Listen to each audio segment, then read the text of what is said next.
nuko nasanze bamutemaguriye hano hepfo, aha hepfo hano hagana ku marembo y'urwibutso, acuramye n'ikote rye. Nanjye numva agahinda karanyishe. Ubwo igihe cyaje kugeza ubwo hano Nyamagumba noneho nabaye nk'ujya mu rwa rusengero, nsanga haruzuye imirambo gusa. Noneho kino gice ubwo induru zirirwaga zivuga, hano habaga hari imirambo gusa, abana, abasaza, abakecuru, inkumi, yabaga ari imirambo imeze. Ariko indege ya Habyarimana nikimara kumva ko yaguye, icyo gihe nta tumanaho ryari mu gihugu, ariko ntiwamenya ukuntu byari bimeze, wabona ko hari abari barifite mu ibanga. Imirambo twanyuzeho ni myinshi cyane, nanjye natekereza ko nsanze Murambi bari kwicwa kuko ari kuri wacu babishe. Barampakira mbona ngeze ku ijwi gutya. Rero mu by'ukuri muri rusange ahangaha hano hantu ishusho yaho niyo nyibutse sinzi ukuntu mpameze.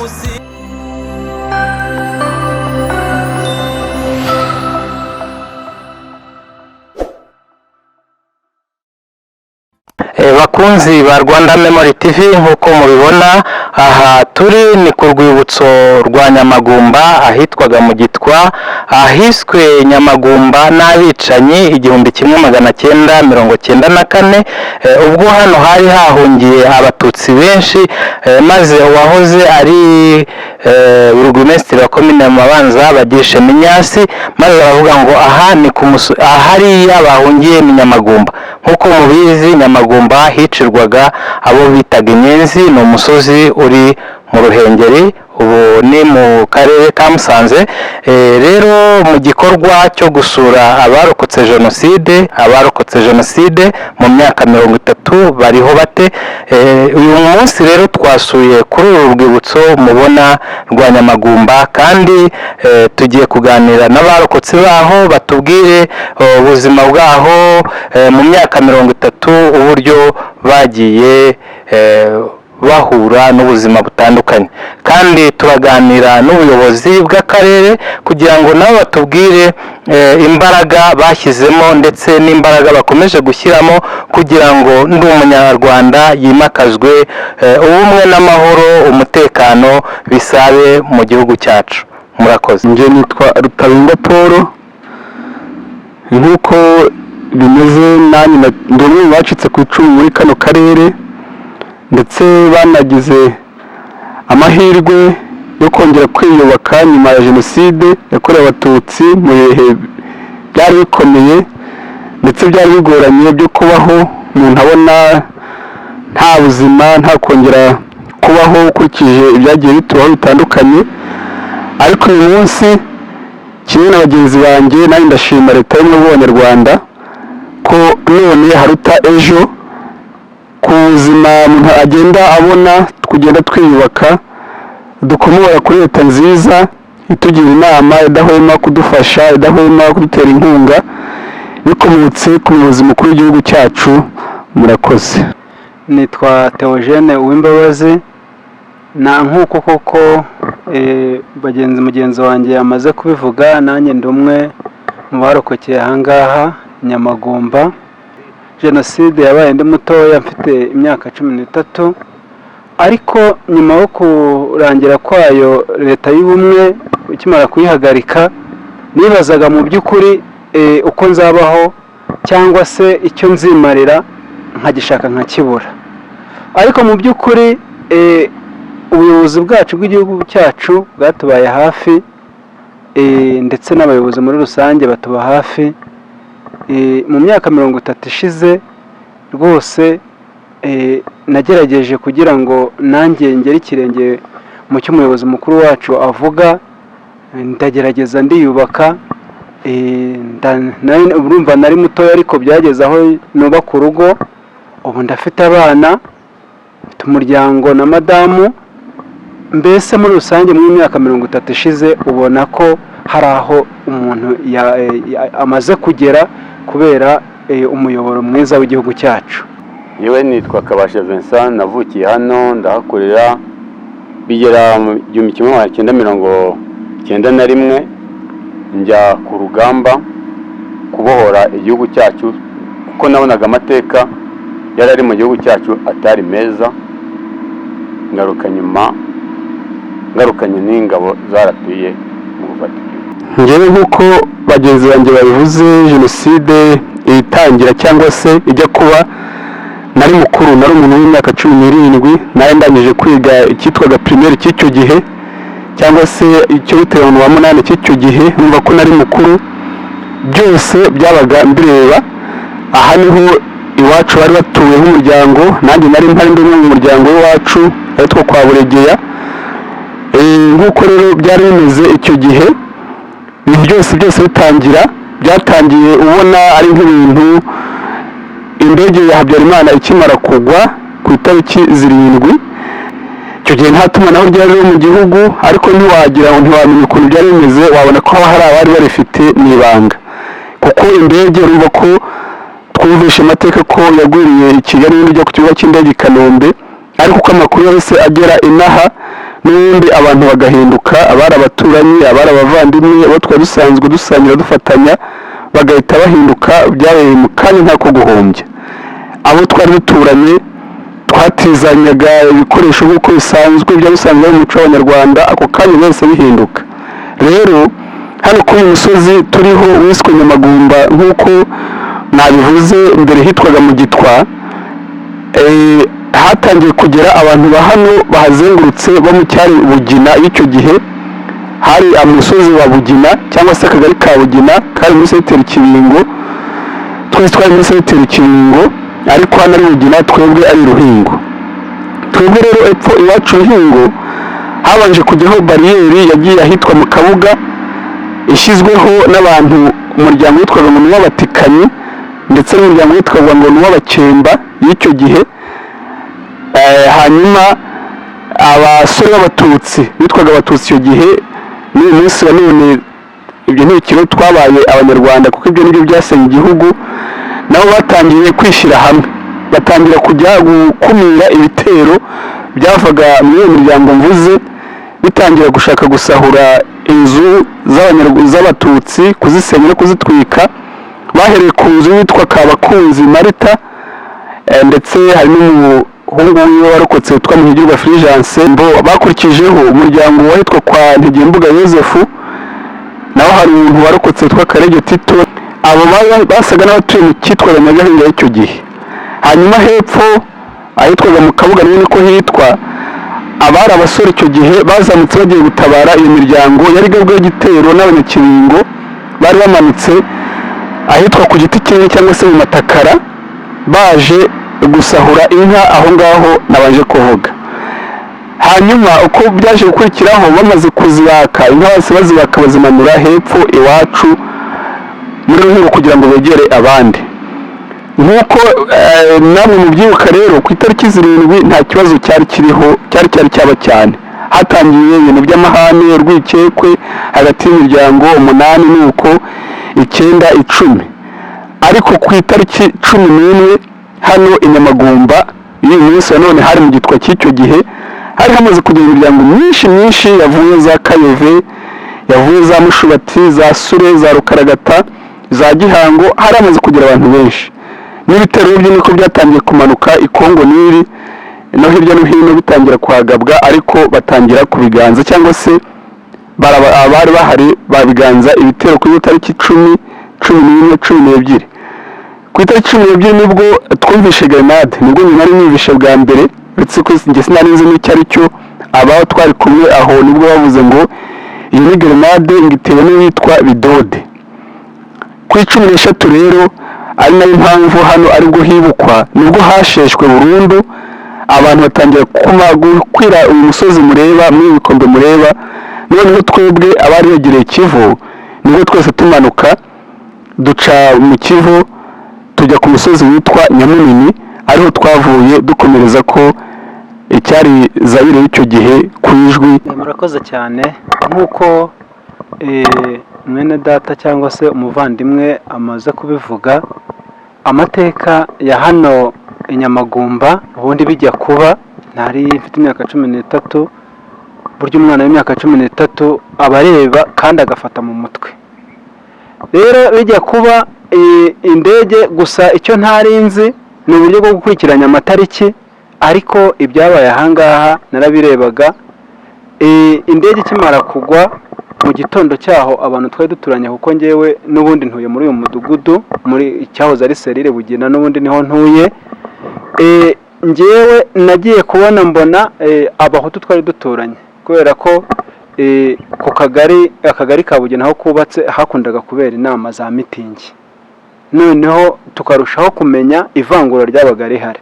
Noneho kubera ko jenoside yabaye niga mu mwaka wa 4 primaire, bazaga no kutubarura. Jenoside yabaye mbizi neza ko ndi umututsi, kuko barazaga bakatubarura ngo abatutsi n'umujyi hariya, abahutu umujyi hariya, umubare ukabuzwe. Hanyuma rero ubwo jenoside ubwo yatangiraga hano Nyamagumba, cyakora icyo nabashije kubona biriya misozi hano hari agasengero kari gahari, urusengero rwari ruhari. Twe abana benshi iyo ibitero byazaga bitangira kuza bwa mbere, abana badushyize muhehe mwaka gashuri, kugira ngo amabuye ataza kutugwaho, abana batoya n'abandi bana mbese badashoboye gutera amabuye. Ngere ntabwo byankundiye, nanjye nabashije gufasha, kubera ko hano hari abantu benshi. Noneho igitero kigiye kuza, cyakora nk'umuntu wa mbere yari hano hepfo ku witwa kwa Forodo, nk'umuntu wa mbere hari hepfo ku Makaho. Undi wenda nuko ntabashaga kureba kiriya gice cyo ku ikoni, ariko barahingukaga hariya haruguru mu ibambiro, ari abantu gusa urwerereze, abambaye ibishihe, abafite ibikoresho by'inzugi n'ibiki byose. Cyakora nk'uko umuvandimwe yabivuze, byegere nade ntabwo nanze cyaricyo, nagiye kumva numva ituritse, noneho abantu barasandagurika, bazanyemo n'inzuki ziraturya cyane. Abana, impinja batangira, abo bantu bose bari bakikije hano, abagiye epfi za Kivugiza, abamanutse epfi za Karambi, abambutse hano za Kajagi. Icyo gihe ngiye rero nabashije guhita nirukanka ngana mu gice cy'iwacu. Uwo munsi hari nko mu masaa 5 n'igice, hari umusaza wari wambaye ikote ry'umweru, uwitwa Nzegiroshya Ephraim, amutema ndeba ku manywa y'ihangwe, induru ziravuga. Maze kumutema umuntu ahita apfuye. Ngiye nsubira inyuma, nanone nsubira hano mu mukoko wa Ruri. Ubwo byabaye ngombwa ko umutima wo ntawe nari ngifite. Ubwo nari mfite abavandimwe, nari mfite ba data wacu. Ubwo byabaye ngombwa ko noneho ndindira ko buza kwira. Bwije ngiye ngaruka hano Nyamagumba, ngira ngo hari wenda buriya bararekeraho, ntabwo wenda bizongera, reka ngende njye aho narindi ndebe ukuntu bimeze. Ngeze hano mpasanga imirambo. Ubwo urumva ntabwo nigeze, ariko habaga hari abazima, hari abagabo bapfuye. Noneho bwije bakongera bakagaruka hano nanone, kugira ngo barebe ko wenda buri buze guhinduka. Twafataga nk'ahantu harehare, byibuze wenda ahantu hirengereye, wenda ubwo bari mu munsi bagakoze ariko batari bwongere gukora. Mu gitondo ingoma zikabyuka zivuga. Ubwo babyukaga baza kureba mu ntumbi hano ko hari abandi bantu baba bakiri bazima. Ubwo ku manywa nkirirwa nzerera hano hafi hose. Cyakora nza no kugirirwa ubuntu, nza kujya kwihisha ku mugabo bita Munyagisenyi. Umugabo bita Munyagisenyi Faustin yambanye nk'ibyumweru nka 2, ariko akampisha ninjoro, ariko ku manywa ntampisha. Ninjoro akambwira ati nujya ubona bishoboka bwije, kandi nawe yari umwicanyi akajya kwica abandi, ariko ngewe nimugoroba nasesera akambwira ati ngaho ngwino uryama, ariko ejo uzagire gute, ejo uzareba uko wiyaranja, ko ku manywa imiryango duturanye yakubona. Igihe kiza kugera rwose, ku manywa umuntu yagendaga ari gusimbuka imirambo. Ubwo noneho ubwo ngewe nagarukaga ku mugoroba, nageraga hano narabaye nk'igihazi, abana baryamye, abari guhirita, ababyeyi. Noneho ikintu cyabaye nk'iki se, mbona ko ibintu byarangiye. Ndabyibuka nayo nturanye n'umusaza bita Marisaba, bamwitaga Marisaba Eustache. Ikintu cyambabaje numvishe ko abantu bose bashize, ni uko nasanze bamutemaguriye hano hepfo, aha hepfo hano hagana ku marembo y'urwibutso, acuramye n'ikote rye, nuko ndangije numva agahinda karanyishe. Ubwo igihe cyaje kugeza ubwo hano Nyamagumba noneho nabaye nk'ujya mu rwa rusengero, nsanga haruzuye imirambo gusa. Noneho kino gice ubwo induru zirirwaga zivuga, hano habaga hari imirambo gusa, abana, abasaza, abakecuru, inkumi, yabaga ari imirambo imeze nk'imitumba. Icyo gihe rero twe twaramenyereye, nta n'uwari uzi ngo nzabaho cyangwa se nzabaho. Igihe cyaje kugera ntabwo nibuka amatariki, gusa imvura yabaga ari mbi iri kugwa cyane. Naje kujya ku mugabo bitavuga abagabo Oscar, ariko byari bitewe n'igitero cy'uwitwa Nturanyi. Babaye nk'abambona mu myumbati hepfo aha ngaha kuri uyu musozi hejuru uyo kwa Konseye Kanyamahanga, barakomera cyane ngo babonye inkotanyi. Ndiruka, mu kwirukanka nza kugana ku mugabo bitavuga abagabo Oscar ako kanya kimbona nkigera mu bikingi by'amarembo, ahita akinga inzu, ahita yiyamiriya cyane. Ubwo igihe cyaje kugera rero, nanone Imana y'u Rwanda yo kagira Imana, sinzi ukuntu nagiye ahantu mu gahuru ndihisha. Hanyuma nze kwihisha, igihe kiza kugera nanone, ubwo numvishe birambiranye, hari ku manywa Nyaruhanga nk'iki gihe, nko mwaya masaha nibwo bamvumbuye ahantu munsi kwa Bwanakweri, nawe ni umuntu nawe wahigaga wari warapfuye, ahantu munsi na za Ruvuvu. Ndirukanka gusa ntazi iyo ngana, ndirukanka. Ubwo mu kwirukanka kwanjye nagiye ntazi iyo ngana, kubw'amahirwe mbona mpingutse hino yo mu musaho, ndeba munsi yo mu musaho, nta nubwo ari mazi cyane. Ubwo aho ngaho niho nabaye, nza kubona umuntu w'umugiraneza aza kunshyira mu bwato, nuko angeza ku Kizimba. Ubwo urumva nageze ku Kizimba, asanga naho byarakomeye cyane. Imana ikiza ntabwo wamenya ukuntu ikiza. Ubwo nahise ngenda uko nguko, ntabwo namenya ngo ryari gusa nuko ubwo namaraga kugenda. Icyo gihe nta n'ikintu nagiraga cyo kwambara, ariko nkimara kugera ku Kizimba nanone baje kuvuga ko ngo abantu ngo bahaguye. Hanyuma njye kubera ko nari ku Kizimba cya hano hino, sinzi uko ubu basigaye bacyita, niba ari ku Nyenyeri niba ari hehe, nza kuba ndaho ngaho. Hanyuma haza kugera ubwato, ndagenda banshyiramo, abantu sinzi ibintu bacuruzaga, niba ari amakawa n'iki, barampakira, mbona ngeze ku Ijwi gutyo.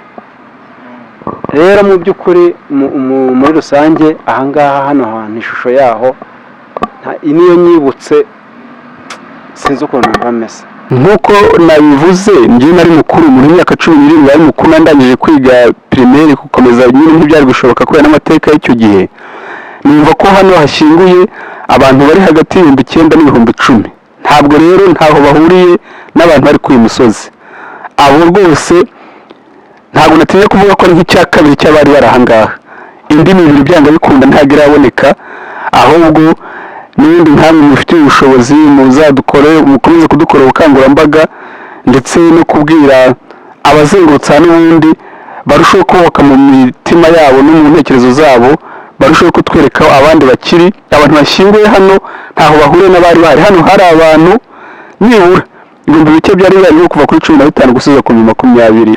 Nkabanza nkasubira inyuma gatoya gushimira aba bayobozi babohoye igihugu, nkabanza no kubagushimira gake niba tugeze no mu kitubagaza icyo gihe duhunze, n'ubundi ntabwo bahomye kudufasha, kuko ngewe ko nifite imyaka 17 twambukiye hariya ku Ijwi.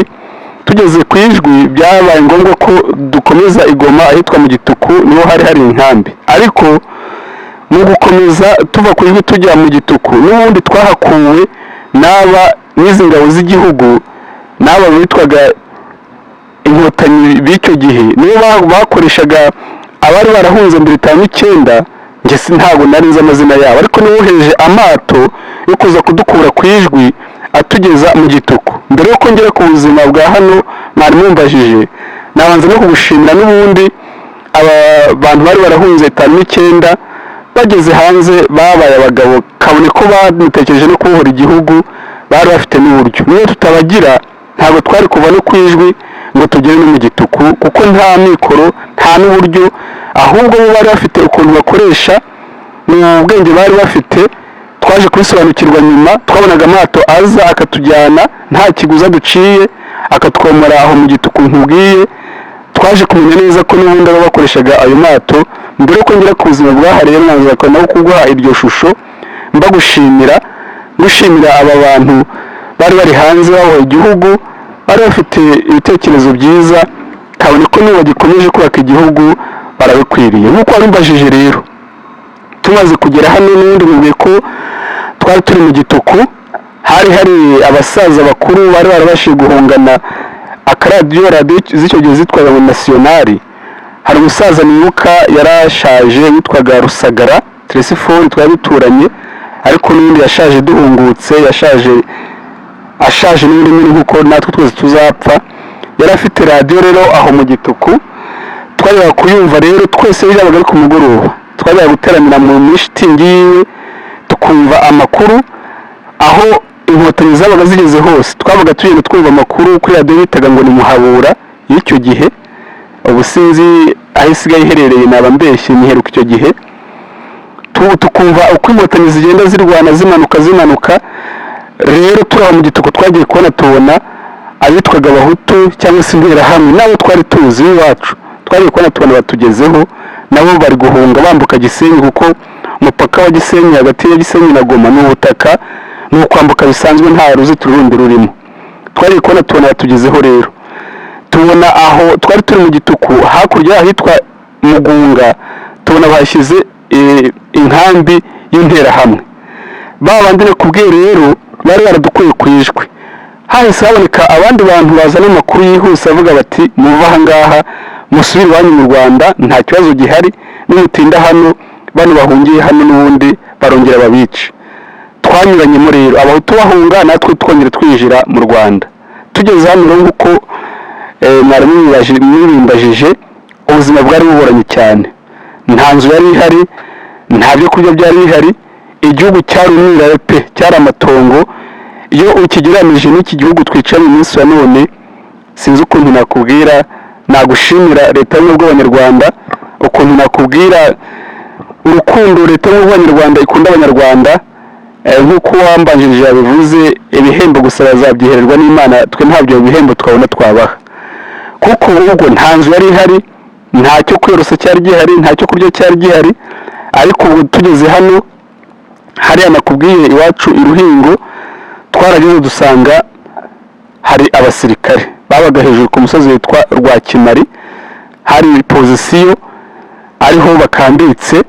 Abasirikare twari tumaze kumenyerana nabo, abo bitaga inkotanyi z'icyo gihe, twari tumaze kumenyerana kuko kuva twambuka umupaka Gisenyi nibo twaje duhura nabo, nibo baje batwakira, nibo baje batwereka aho ducumbika, batuza kwinjira mu mazu Gisenyi yari atezemo imitego, batubwira ati hano mwinjiremo harimo imitego n'ubundi mwapfa.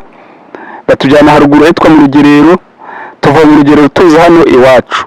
Tugeze hano iwacu rero, ndakubwiza ukuri ko byari ibibazo kubigusubiriramo, kongera kubiguha nk'ishusho bwakwira bugacya. Twase tujya mu nzu za babandi bari bahunze n'ubundi bitwaga Abahutu b'icyo gihe.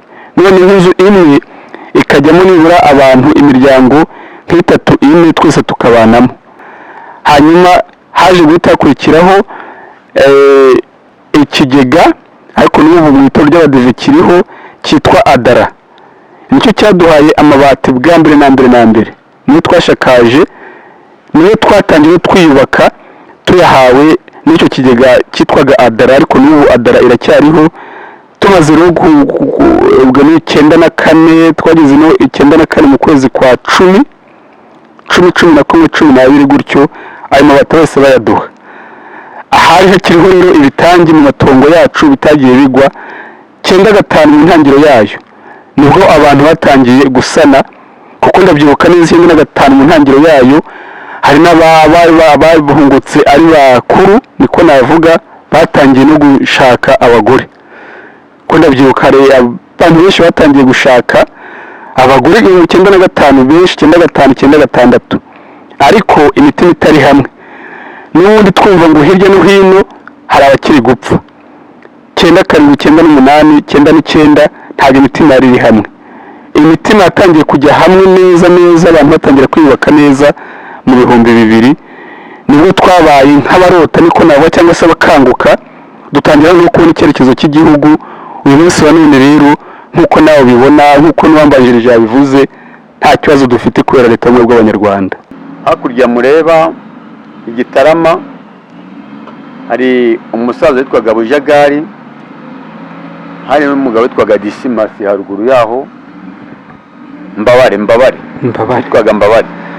Icyo gihe nge nari nkuze, nari mfite imyaka hagati ya 22 na 20 nza gusanga babakubise barwaye ngo ni inyenzi ni inkotanyi, sanga babagiriye nabi bajya mu bitaro bandi baranafungwa. Ntekereza kuri ya magambo marume yambwiraga na Bonifasi bambwiraga, njyanye mfata ya mbere ngi Murama aho Bonifasi yaratuye, turongera turabiganira. Arambwira ati genda ushakira abandi bana nkawe. Nashatse abantu abamubona hafi ya bose hano, na Paduduri bapfuye, ba Viana bande bose ninjye wabatwaye, bashakira n'amakarita y'ishuri. Ari Bonifasi yazana na Munyashongore n'uwa marume barayaduha, ndabaganiriza tukajya duhura mwibanga ariko rikomeye. Ubwo twumva na radio, ubwo baratwambutsa tugigoma, tugeze Goma batujyana mu bantu bitwa abakada. Ubu nabo bari abakada, nanjye ubwo nabaye mukada ho gakeya. Turagenda turatatana bakajya batubitsa hirya no hino, tuza kugira ibyago bamwe bafungirwa ku Munzenze ko buri Habyarimana yakoranaga na Mumbutu cyane, badufungiye abana benshi barapfa bapfire ku Munzenze. Ariko abandi tugira amahirwe tugera muri Uganda, baduhingutsa mu Rwanda ahantu bita Nyakivara, duhura turi benshi dukora amafunzo, turapasinga, bamwe batudiporoyinga mu mabatayo yandi yo hirya. Ariko nicyo cyankundishije inkotanyi nakikubwiye, mwacyumvise uko aho byatangiriye. Turapasinga, mwajya mu mabatayo yandi, natwe turatandukana. Numvaga nabaga mu 157 mu Mutara, turarwana 93 mubona buriya twageze hafi Kamonyi, badusubiza hari ibintu bitaga sizifaya. Ni ukuva sizifaya bisobanuye imishyikirano. Badusubiza inyuma, turagomera turategereza, tubaho ngaho, ariko twumva radio, ariko twumva n'amacyakubiri yo mu Rwanda uko ariho. Buriya mugaba mukuru twari dufite yitwaga Pisi ni umuntu uhuza abaturage n'abasirikari, byose yarabikoraga, akatwigisha kubana n'umuntu wese nta macyakubiri namwe afite. Ubu bona n'abasirikari benshi twafatiraga ku rugamba, turabana nabo bagiye baba abayobozi bacu. Hanyuma simbutse gatoya 94 ku itariki 6 ku mugoroba nibwo indege ya Habyarimana bayirashe batangira kuturasira abasirikari bari muri CND. Ubwo natwe ntabwo twahagaze, bateye zose ziraza. Njye nagize mahirwe make yo kutagera hano iwacu vuba, nyura mu Mutara za guhingukana ahantu hita ku Rwabisoro niba amazi, ubwo no kujya za Butare niho twari turi. Twigabanyamo ibice bitatu, ibisigara biba ibijya ku rugamba kurwanya umwanzi, n'abasigara bavura za nkomere twasanze, n'abandi imirambo twanyuze ni myinshi cyane.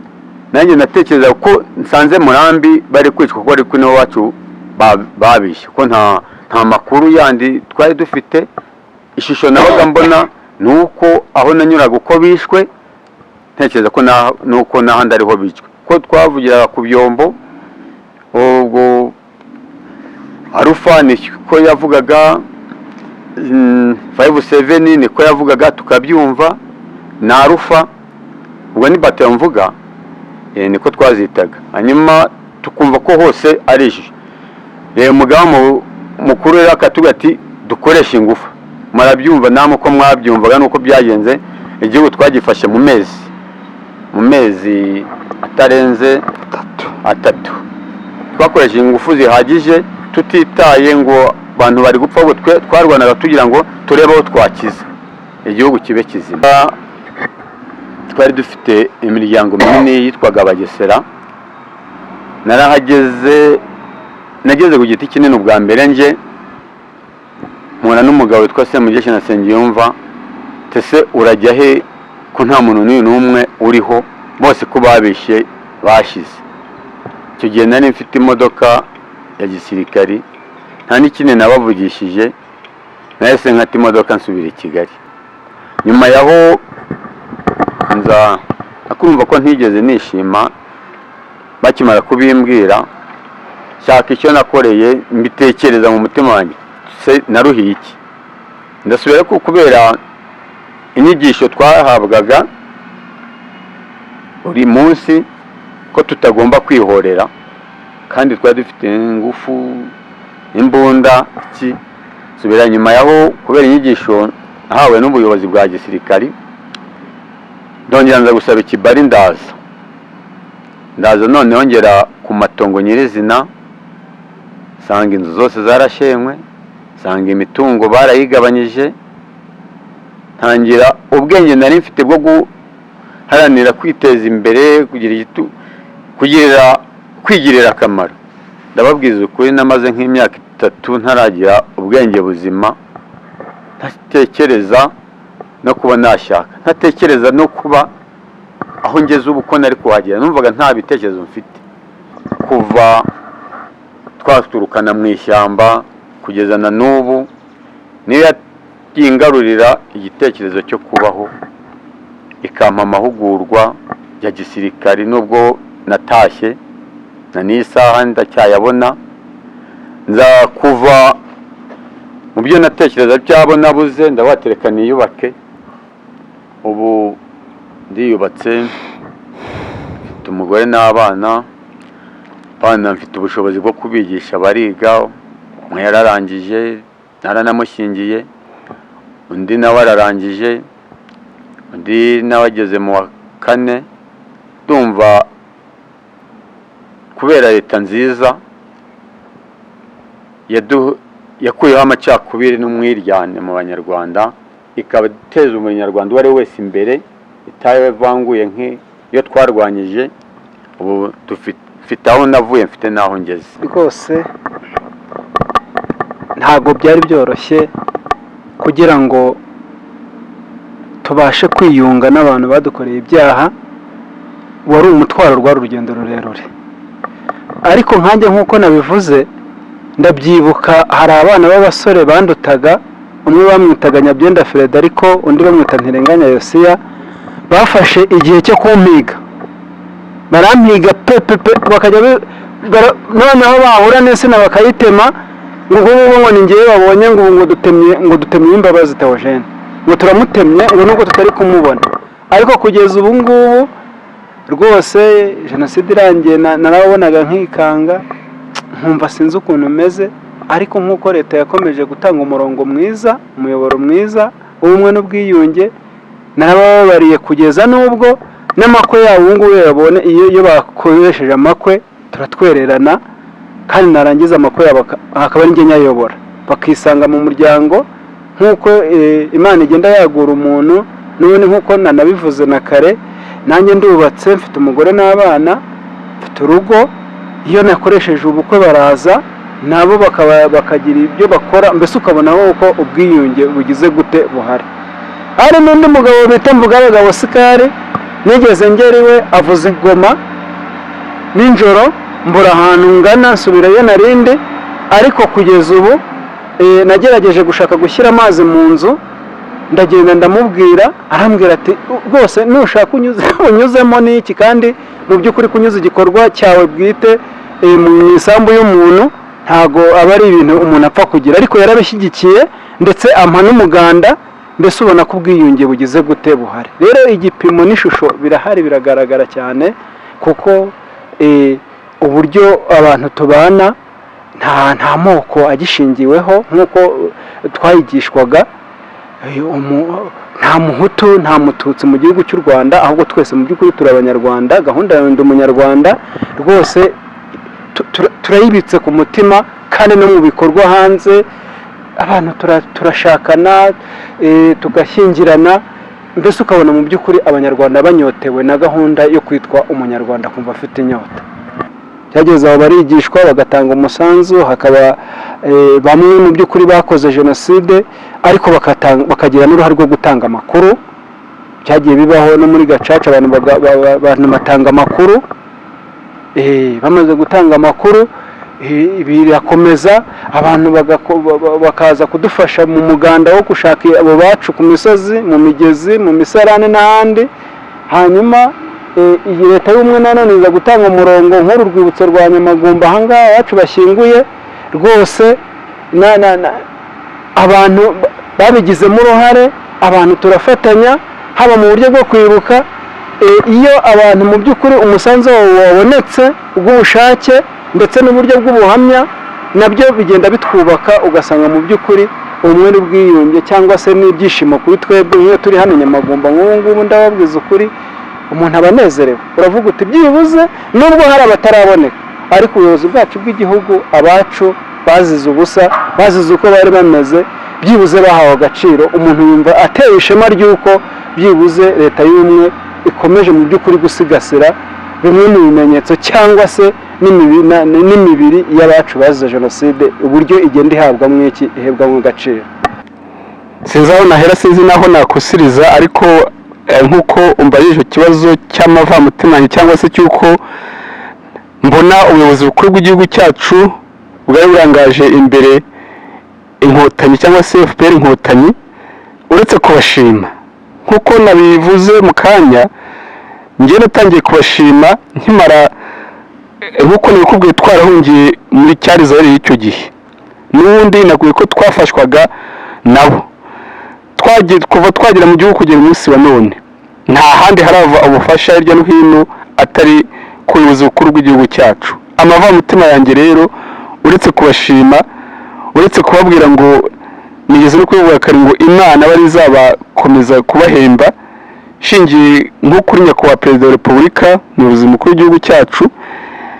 Icyo nakubwira cy'amavamutima yanjye, nk'uko hari uwambanjirije yabivuze, kuva twatangira kumutora muri 2010 ahari, ntekereza aribwo amatora ya mbere yabaye, kugeza no kwa twimirije imbere azabe ejo bundi ku itariki 15 z'ukwa karindwi. Ngewe ndi umwe mu bakorerabushake b'amatora rwose, keretse hari yenda nk'ishusho y'icyo gihe uje ukayirebera ukuntu abanyarwanda tuba twishyize hamwe turi kumutora, tumuhondagazaho amajwi.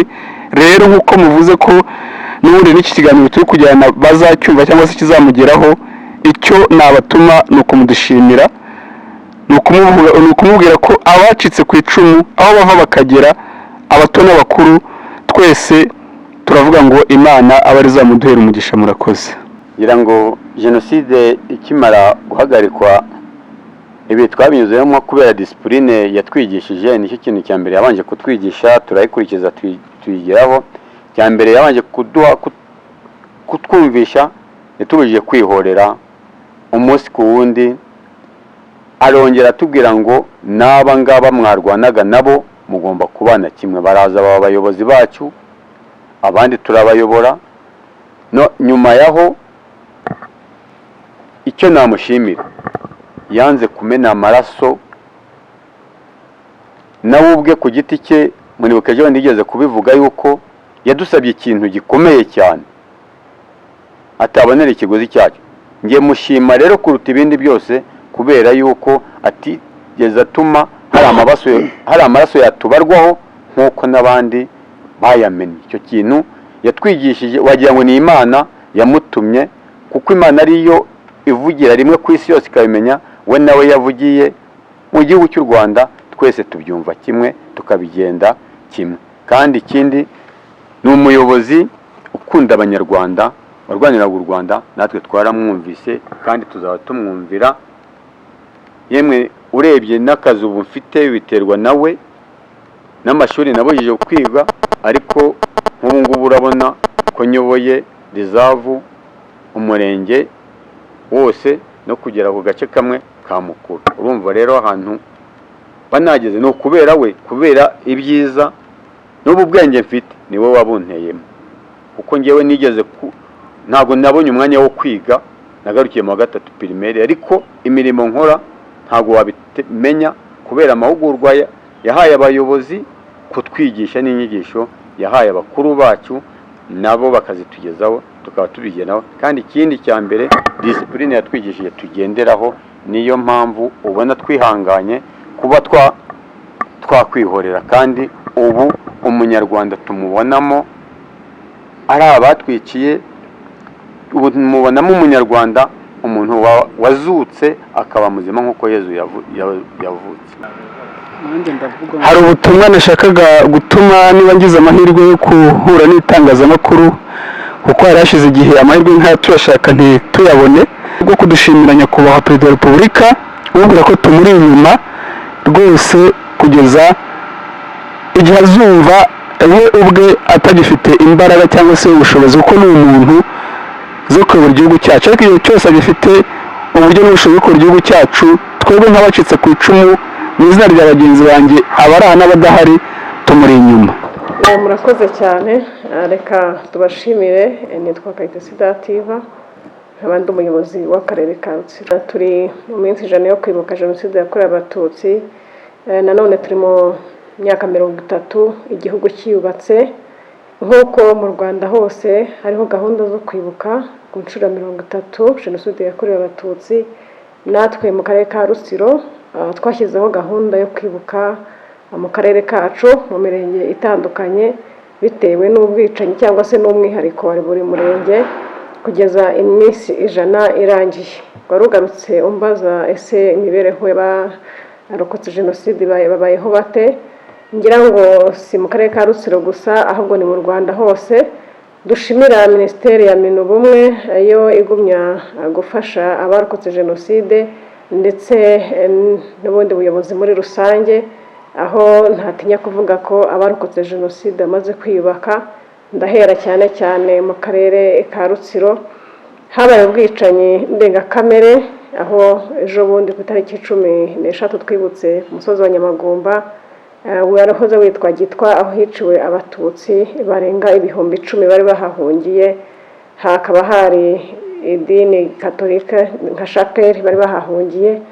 Nabyo ni ibintu bitwereka ko bamaze kwiyubaka, aho usanga twitabira umuhango ugasanga bamwe ihungabana ryaragabanutse, ndetse ukabona barashishikariza n'abandi bagize uruhare mu kubica kuza nabo bagafatanya kwibuka. Numva ari indi ntambwe ikomeye twakwishimira, ndetse tugashimira ndi umunyarwanda ko natwe yatugezeho, aho usanga twari dufite inkiko gacaca, twari dufite imanza zirenga 4,000, ariko aho dushima cyane tumusiganye imanza zigeze muri 19, naho usanga turikiri mu rugendo, aho abarokotse Jenoside bafashe intambwe ya mbere kubabarira abagize uruhare mu kubica muri Jenoside, bakabangiriza n'imitungo. Iyo ni inzira mbona ikomeye cyane, ntabura gushima. Kandi nanone nkashimira bamwe mu bakoze Jenoside bateye intambwe bakajya gusaba imbabazi abo biciye, ndetse uwo nawo ni umutima ukomeye cyangwa se umutima woroshye wo kugaragaza yuko ubumwe mu banyarwanda cyane cyane mu karere ka Rutsiro bifite aho bihera. Warugarutse ku mibereho yabo, turabizi ko bafite ibikomere ku mubiri, ku mutima, ndetse n'ubuzima bagomba kubaho neza. Hari ibigendanye no kuba bakwivuza, ibigendanye n'aho gutura, ndetse n'ubundi bufasha. Mu karere kacu ntabwo naho twabisigaje inyuma. Hariho gahunda yo kubakira abarokotse Jenoside, ni urugendo ntibyari byarangira, ariko iyo nzira nayo tuyirimo. Nko muri uyu mwaka dufite amazu 22 turi kubakira abarokotse jenoside, kandi ni amazu aba akomeye dushima cyane. Kandi hari n'izindi gahunda ziba zarashyiriweho abatishoboye kubakira amazu, nabo iyo gahunda ntabwo basiga inyuma. Ikindi nanone wigendanye n'ubuvuzi, iyo hagize ugira ikibazo nawe ahabwa impapuro cyangwa se ibimwemerera kuba yakwivuza bitewe n'ibikomere afite. Ikindi nanone ni uko dufite amazu menshi yubatswe mu myaka yagiye ishira, nayo yatangiye gusa nkaho yangirika. Narwo ni urugendo tugifite, dufite amazu arenga 300 twifuza ko twakongera gusana. Ntabwo navuga ko wenda ubuzima bwose bumeze neza, hagiye harimo utundi tubazo dutandukanye, ariko kufatanya bwiza na leta yacu idahwema kureberera umuturage ni urugendo rugikomeye, kandi dushimira ko bamaze no kwiyubaka.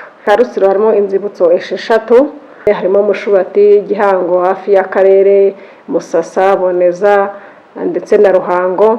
Zimwe nimba ntabwo zari zaba inzibutso ku buryo twavuga ko zazamara igihe kirekire. Hakabaho urwibutso navuga ko ruri rwiza rumbatiye amateka ba jenoside i Nyamagumba, ariko ntabwo rwajyamo amateka yose. Warubigarutseho, hari igitabo kiri kwandikwa mu karere kacu ka Rutsiro gikora mu mirenge yose, ndetse hakaba hakubiyemo ubuhamya bwa jenoside yagiye ikorerwa muri buri murenge n'umwihariko waho. Nk'uko wenda twarusuye mwabibonye tuhibukira, ntabwo hari hajyamo amateka, ndavuga wenda amafoto n'ibindi bintu byihariye. Turi mu nyigo yabyo yo kugira ngo twegeranye ayo mateka atazibagirana. Ikibazo turimo turatekereza ni uko twayabika mu buryo bw'ikoranabuhanga kugira ngo biriya bimenyetso bizasigasirwe ndetse bizagere no kubikwa igihe kirekire. Murakoze cyane.